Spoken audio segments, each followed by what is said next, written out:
Alfred, please. The fourth season of Handmaid's Tale is over, and so is Fred Waterford. So who's the villain now? That is the one burning question we are going to try to answer today. And who better to help me with this than Yvonne Strahovski, who plays Serena Waterford, and the dearly departed Joseph Fiennes, who played her ill-fated husband, Fred.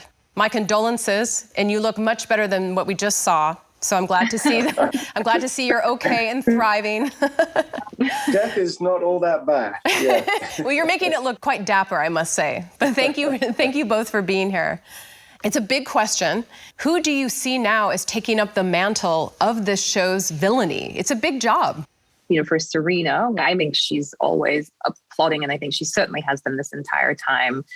And so I don't know, I guess it's that weird line of, you know, I'm becoming a mother and therefore more, you know, I have to embrace my nurturing side as a mother. But how do you balance that with continuing to detach from your humanity and your compassion in order to get what you want and feed the power that you crave in order to survive? You've dressed it up beautifully, Yvonne, but we all know that Serena's madly in love with Mark Tuello, and that it's game over anyway. As much as we want to talk about this, it's you and Mark right now, right? Yeah, you guessed it.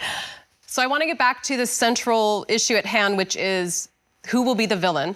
How do you see someone like Lydia sort of, I guess, taking over for that mission? Because, you know, Lydia is, if anything, very also committed in the same way, right? She's chipping away. She knows how the narrative works, and is watching diligently and understands the kind of the pathetic patriarchal kind of rules and machinations like no one else. No, she's beyond brilliant, Aunt Lydia. She's a survivor, without doubt. Yeah, I feel like Lydia's got the potential to soften. I don't know. I just think she's having kind of a reckoning of how she handled the handmaids. And I think she takes on that responsibility to a great extent.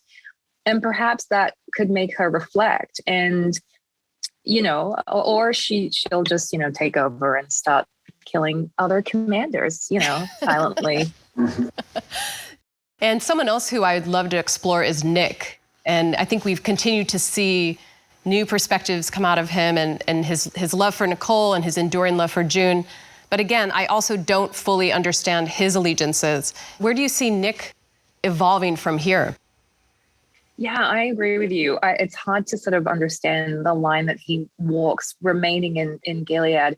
Now Nick is commanding the eyes, I believe, and he has so much more power. He obviously had the power to set up this exchange or be part of setting it up, handing over Fred, you know, to June, taking Fred away from Lawrence, who is incredibly powerful. So there is a lot for him to do. It's just going to be interesting to see whether he kind of gets on board with maybe trying to help get people come across the border more, or there's something in terms of the resistance. Right. Or, you know, why it'd be interesting to find out what his motivation is to stay and partake in he walks in that territory, with that territory you're talking, the forest is no man's land. And that's a little bit where he sort of walks between both sides. True. He's in the gully of no man's land.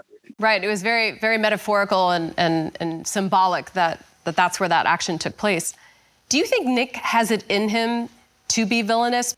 I think he does. I know what you're saying, but I think he does. I mean, there was a reason why he signed on for all that in the first place. I mean, we saw a little bit of his backstory too in past episodes where he is, he gets on board to a certain extent, right? And he partakes in this willingly in a lot of ways. Am I correct? I think he already has. Saw. I mean, he's gone down that path already irrevocably with June in many ways.